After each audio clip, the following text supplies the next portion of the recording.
আমার স্বামী বহুদিন ধরেই চাকরির সূত্রে বিদেশে থাকেন। প্রথম দিকে একা থাকার কষ্টটা যেন বুকের ভেতর ভার হয়ে থাকত, কিন্তু ধীরে ধীরে সংসারের অভ্যাস বদলাতে লাগল। সেই সময় আমার দেওর, অর্থাৎ স্বামীর ছোট ভাই, সংসারের অনেকটা দায়িত্ব নিজের কাঁধে তুলে নিল। প্রতিদিন রাতের মতো সেদিনও দেওর দরজায় নক করে ভেতরে ঢুকল, হাতে ধোয়া ওঠা এক কাপ দুধের বিশেষ পানীয়।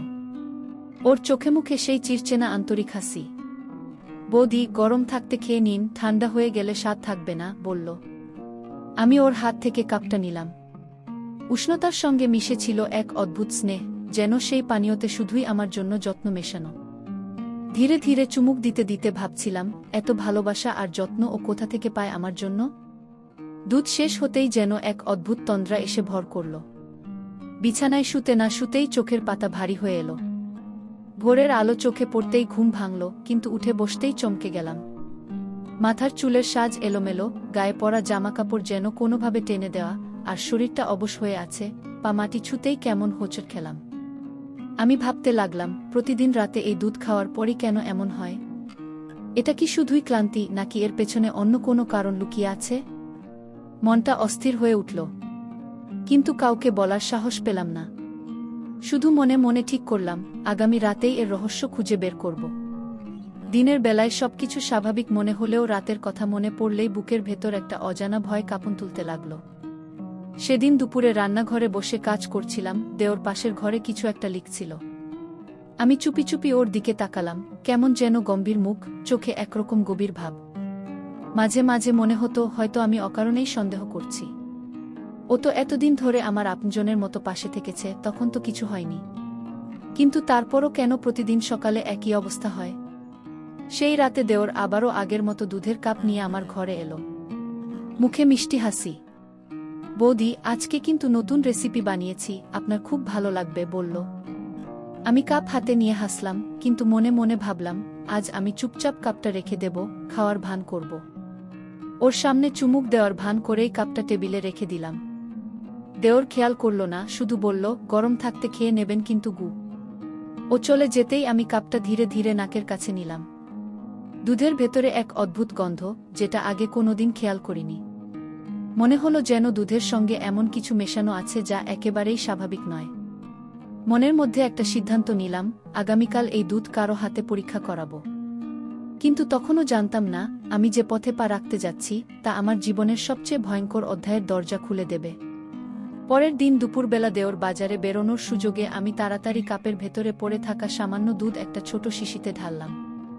তাড়াহুড়ো করে পাশের পাড়ার পরিচিত এক ওষুধের দোকানদারের কাছে গেলাম। দোকানদার বহুদিনের চেনা মানুষ, আমাকে দেখে অবাক হয়ে বলল, এই সময় এত তাড়া করে এলেন কেন বৌদি? আমি একটু ইতস্তত করে বললাম, আরে কিছু না, দুধে অদ্ভুত গন্ধ পেয়েছি, যদি একবার দেখে দেন গু। ও কৌতূহলী মুখে শিশি হাতে নিয়ে পরীক্ষা করল। কয়েক মিনিট পর তার মুখের ভঙ্গি বদলে গেল। ধীরে ধীরে বলল, এতে ঘুমের ওষুধ মেশানো আছে, আর পরিমাণটা বেশ বেশি। মুহূর্তের জন্য আমার মাথা যেন ঘুরে গেল, গলায় কথা আটকে গেল। শুধু ভাবছিলাম, আমার দেওর প্রতিদিন রাতে এত যত্ন করে যে পানীয় আমাকে খাওয়াতো, তাতে এমন কিছু মেশাতো কেন? সন্ধ্যায় দেওর আগের মতো হাসি মুখে ফিরল, যেন কিছুই জানে না। কিন্তু এবার আমার চোখের দৃষ্টি পাল্টে গেছে। আমি শান্তভাবে ওর সব কথা শুনছিলাম, অথচ মনে মনে প্রতিজ্ঞা করলাম, আজ রাতে আমি জেগে থাকব, আর নিজের চোখে দেখব ও আসলে কি করছে। রাত যত গভীর হচ্ছিল, তন্দ্রা তত চেপে বসছিল। কিন্তু আমি জানতাম, আজ আমাকে হার মানা চলবে না। রাতটা নীরব ও অন্ধকারময়। আমি বিছানায় ভুয়ো ঘুম ভান করে শুয়ে রইলামও। চোখ ভাট করে তাকালামও দরজার দিকে। দেওর তার চিরচেনা হাসি মুখে হাতের কাপ নিয়ে আসলো। বৌদি, গরম থাকতে খেয়ে নিন, বলল, কিন্তু এবার আমি স্বাভাবিকভাবে চোখ বন্ধ রাখার ভান করলামও না। আমার চোখ সরাসরি ওর দিকে ছিল। ও কাপটা এগোলেই আমি হঠাৎ হাত তুলে তাকে ধরলামও। দুধের কাপ হাতে থেকে ছিটকে পড়ল। দেওর চমকে উঠল, চোখে লজ্জা আর অপ্রত্যাশিত ভয়। বৌদি, আমি বুঝতে পারছি না গি। ও কণ্ঠে কম্পন। আমি ধীরে ধীরে বললামও, প্রতিদিন আমাকে এই দুধ খাইয়ে এমন কি করছিল? তুমি আমাকে কি করতে চাইছিলে? ওর চেহারা হারানো, চোখ মেলাতে পারছে না, কিছু বলতে পারছিল না। আমি জানলামও সব সত্যি। আমি অনুভব করলামও যত্ন আর ভয় একসাথে মিশে যাওয়া এমন একটি রহস্যের মুখোমুখি আমি দাঁড়িয়ে আছি। আমার মনে হলো শুধু প্রশ্ন করলেই সমাধান হবে না। আমাকে জানতে হবে কেন ও এমন করছে আর কিভাবে এই পরিস্থিতি থেকে বের হওয়া সম্ভব। তাহলে আগামী রাতের জন্য পরিকল্পনা বানালামও, এবার আমি শুধু পর্যবেক্ষক থাকব আর নিজের চোখে সবকিছু দেখব। পরের রাতটা ছিল নিস্তব্ধ, কিন্তু আমার মন একেবারে উত্তেজনায় জ্বলছিল। আমি আবারও ভুয়ো ঘুম ভান করে শুয়ে রইলাম। দেওর নির্দিষ্ট সময়ে দরজার দিকে এগোল। হাতের কাপটা ধরে ঘুমের ভান করেই আমি চোখ খুলে তাকালাম। ও বুঝতে পারল না যে আমি জেগে আছি। ধীরে ধীরে ও কাপটা আমার দিকে এগোল। আমি চোখে চোখ রেখে ধীরে ধীরে বললামও, এই দুধের আসল কারণ কি, আমাকে বলো। প্রথমে কিছু বলতে পারল না। তারপর ধীরে ধীরে সে মুখ খুলল, বৌদি, আমি চাইতাম আপনি ক্লান্ত না হয়ে ভালোভাবে ঘুমান। বিদেশে থাকা আপনার স্বামীর চিন্তা আমি কিছুটা কমাতে চেয়েছি, তাই এই বিশেষ দুধ তৈরি করেছি, যা ঘুম ভালো আনে। আমি কোনো ক্ষতি করতে চাইনি গি। আমি স্তম্ভিত হয়ে বসে রইলামও। সত্যিই ওর মন শুধুই আমার সুরক্ষা ও আরামের জন্য কাজ করছিল। প্রতিদিন সকালে যে অবস্থা হয় তা শুধু ওষুধের প্রভাব, কোনো খারাপ উদ্দেশ্য নয়। হৃদয়টা হঠাৎ সহজ হয়ে গেল। এতদিনের সন্দেহ, ভয় আর রহস্য ধীরে ধীরে মিলিয়ে গেল। আমি বুঝলামও এখানে শুধু এক প্রকারের যত্ন আর ভালোবাসা লুকানো ছিল। রাত শেষ হতে হতে আমি ধীরে ধীরে হাসি দিলামও। দেওরও শান্ত হয়ে আমার পাশে বসল। এক মুহূর্তের জন্য আমাদের মধ্যে নিস্তব্ধতা ছিল, একটি গভীর বোঝাপড়ার নিস্তব্ধতা। আমার মনে হলো এখন থেকে আমি ওর প্রতি সন্দেহ করব না, বরং ধীরে ধীরে এই সম্পর্কের নতুন অর্থ খুঁজে নেব। পরদিন সকালে সবকিছু আগের মতো স্বাভাবিক হলেও আমার মনে একটা অদ্ভুত শান্তি বেজে উঠল। দেওরের দিকে তাকিয়ে মনে হলো আমাদের মধ্যে এখন আর রহস্য নেই, শুধু বোঝাপড়া আর আন্তরিকতা আছে। সেই রাতের ঘটনার পর আমরা ধীরে ধীরে কথোপকথনে আরও ঘনিষ্ঠ হয়ে উঠলাম। খাওয়ার সময় চায়ের কাপ হাতে, রান্নাঘরে বা বসার ঘরে, প্রতিটি মুহূর্তে অনুভব করতে লাগলাম যে আমাদের মধ্যে একটা অদৃশ্য বন্ধন গড়ে উঠছে। দেওর এখন আর শুধুই সাহায্যকারী নয়, ও আমার জীবনের ছোট্ট এক সাহচর্য হয়ে উঠল। প্রতিদিন সকালে আমাকে দেখে খুশি হয়ে হাসে, আর আমি জানি ও সত্যিই আমার আরামের জন্যই সব কিছু করছে। একদিন দুপুরে সে বলল, বৌদি, আজ দুপুরে একটু নতুন রেসিপি বানাবো, আশা করি আপনার ভালো লাগবে কি। আমি হেসে বললামও, ঠিক আছে, এবার আমি খেয়াল রাখব কাপটা কেমন হবে গু। আমাদের মধ্যে হাসি আর খোলামেলা কথোপকথন বাড়তে থাকল, যেন সেই ভীতিকর রাতগুলো কেবল একটি স্মৃতি হয়ে রইল। শুরু হলো নতুন একটি অধ্যায়, রহস্যের ভীতিকর ছায়া কমে গেছে এবং আমাদের সম্পর্কের বন্ধন এখন আরও মজবুত। প্রতিটি রাত আর প্রতিটি সকালে শান্তি আর বোঝাপড়া যেন নতুন জীবন দিয়েছে। দিনগুলো যেন আরও প্রাণবন্ত হয়ে উঠল। দেওর এখন শুধু সাহায্যকারী নয়, আমার দৈনন্দিন জীবনের ছোট্ট সুখের অংশ হয়ে উঠেছে।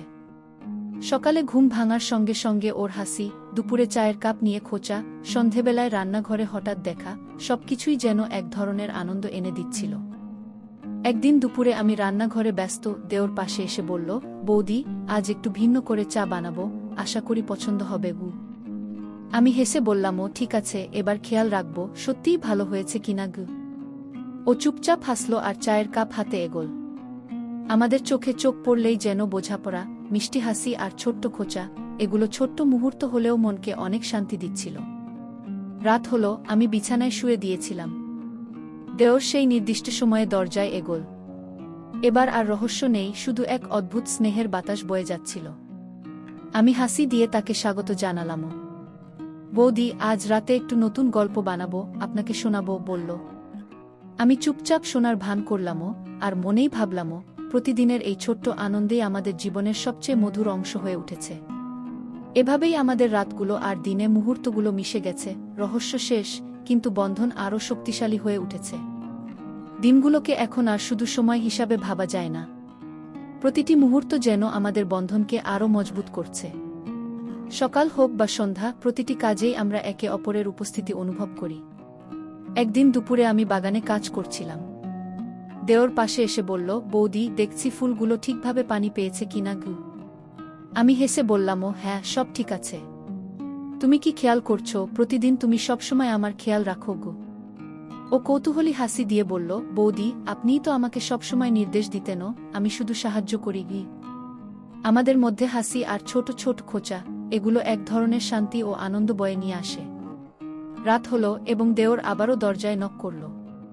এবার আর কোনো রহস্য নেই, শুধু একটি শান্ত সান্নিধ্য। ও বলল, বৌদি, আজ রাতে আমরা গল্পের বদলে কিছু নতুন পরিকল্পনা করব, যাতে আপনার জীবন আরও সহজ হয়। আমি চুপচাপ মাথা নেড়ে সম্মতি দিলামও। মনে হলো যে ভয় ও রহস্য একসময় আমাদের মধ্যে ছিল, তা এখন এক উষ্ণ বোঝাপড়ায় রূপান্তরিত হয়েছে। এইভাবে আমাদের বন্ধন আরও গভীর হল। প্রতিদিনের ছোট্ট মুহূর্তগুলোই আমাদের জীবনকে সুন্দর করে তুলছে। আর আমি জানি আগামী দিনগুলোও এমনই মধুর হবে, যেখানে বোঝাপড়া, যত্ন এবং আন্তরিকতা একসাথে থাকবে। দিনগুলো শান্ত, কিন্তু জীবনে ছোট ছোট চ্যালেঞ্জ তো আসে নাকি। একদিন দুপুরবেলায় রান্নাঘরে হঠাৎ কড়াই থেকে ধোঁয়া ওঠা শুরু হলো। আমি কিছুটা আতঙ্কিত হয়ে চিৎকার করতে বসে গেলামও, দেওর, দ্রুত সাহায্য করো। ও দ্রুত এগিয়ে এলো, হাত দিয়ে চুলোর আগুন কমিয়ে দিল আর বলল, বৌদি, ভয় পাওয়ার কিছু নেই। আমি সামলালাম। আমি ধীরে ধীরে নিঃশ্বাস ফেলে হাসলামও, ধন্যবাদ, তোমার জন্য সবই সহজ হয়ে যাচ্ছে। এরপর বিকেলে আমরা একসাথে রান্নাঘরের কাজ শেষ করলাম। দেওর চা বানাতে গিয়েছিল আর আমি পাশ থেকে সাহায্য করলাম। চোখে চোখ পড়লেই হাসি আর ছোট খোঁচা, এগুলো এখন আমাদের দৈনন্দিন জীবনের অঙ্গ। রাত হলো এবং দেওর আবারও দরজায় নক করল। এবার ও হাতে দুধের কাপ নয়, ছোট্ট চায়ের কাপ নিয়ে এসেছিল। বৌদি, আজ রাতের চা নতুন রেসিপি, আশা করি পছন্দ হবে, বলল। আমি হেসে বললামও, ঠিক আছে, এবার খেয়াল রাখছি। রাত শেষে আমি বুঝলামও যে ভীতিকর রাতগুলো একসময় আমার ভয় দিত, আজ সেই সময়গুলো শুধু বন্ধনের শক্তি, সহযোগিতা এবং আন্তরিকতার প্রতীক হয়ে দাঁড়িয়েছে। ছোট চ্যালেঞ্জও এখন আর ভয় দেয় না, বরং আমাদের সম্পর্ককে আরও দৃঢ় করে তোলে। দিনগুলো যেন আরও প্রাণবন্ত হয়ে উঠেছে। সকাল হোক বা সন্ধ্যা, প্রতিটি মুহূর্তই আমাদের বন্ধনকে মিষ্টি করে তুলছে। একদিন সকালে আমি বাগানে ফুলের পরিচর্যা করছিলাম। দেওর পাশ দিয়ে এসে বলল, বৌদি, দেখছি ফুলগুলো ভালো আছে। আজ দুপুরে কিছু নতুন চাষের পরিকল্পনা করতে চাই। আমি হেসে বললামও, ঠিক আছে, তুমি সবসময় খেয়াল রাখো, আমি শুধু সাহায্য করছি। আমাদের চোখে চোখ পড়লেই হাসি আর ছোটখাটো খোঁচা, এগুলো আমাদের প্রতিদিনের জীবনের আনন্দ হয়ে উঠেছে। দুপুরে চায়ের সময়ও এমনই হালকা মেজাজ। দেওর হাতে চায়ের কাপ নিয়ে এসে বলল, বৌদি, আজকে নতুন রেসিপি ট্রাই করলাম, আশা করি ভালো লাগবে। আমি চুমুক দিয়ে চা খাই আর মনে মনে ভাবি, এত ছোট ছোট মুহূর্তগুলোই জীবনের সবচেয়ে বড় আনন্দের অংশ। রাত হলে বিছানায় শুয়ে আমি শান্ত মনে ভাবি, প্রতিদিনের এই মধুরতা আমাদের সম্পর্ককে আরও গভীর করছে। আর আমি জানি আগামী দিনগুলো এমনই সুন্দর, যেখানে বোঝাপড়া, হাসি আর আন্তরিকতা থাকবে। দিনগুলো শান্ত, কিন্তু জীবনে নতুন দায়িত্বও আসে। এক সকালে দেওর এসে বলল, বৌদি, আজ বাজার থেকে নতুন কিছু উপকরণ আনতে হবে। আমি আপনার জন্য সব ঠিকঠাক করে এনেছি। আমি হেসে বললামও, দেওর, তুমি সবসময় আমার খেয়াল রাখো, আমি শুধু সাহায্য করছি। ও কৌতূহলী চোখে আমাকে দেখে হেসে বলল, বৌদি, শুধু সাহায্য নয়, আমি চাই আপনার প্রতিদিনের জীবন আরও সহজ ও সুন্দর হোক। দুপুরে আমরা একসাথে রান্নাঘরে ব্যস্ত। ছোট ছোট কাজকর্মে আমরা একে অপরকে সাহায্য করি, আর মাঝে মাঝে হাসি আর খোঁচা আমাদের মনকে আনন্দে ভরিয়ে দেয়। রাত হলে আমি বিছানায় শুয়ে মনে মনে ভাবি, যে ভয় ও রহস্য একসময় আমাদের ঘিরে রেখেছিল, তা আজ সম্পূর্ণ মিলিয়ে গেছে। এখন শুধু বোঝাপড়া, বন্ধন এবং আন্তরিকতা। যদি এই গল্পটি আপনাকে স্পর্শ করে থাকে, তাহলে পরবর্তী ঘটনা শোনার জন্য অপেক্ষা করুন। আর বন্ধুরা, আমাদের এই ইউটিউব চ্যানেলে ভালো ভালো গল্প শুনতে হলে প্লিজ এখনই সাবস্ক্রাইব করুন এবং পরবর্তী পর্ব মিস করবেন না।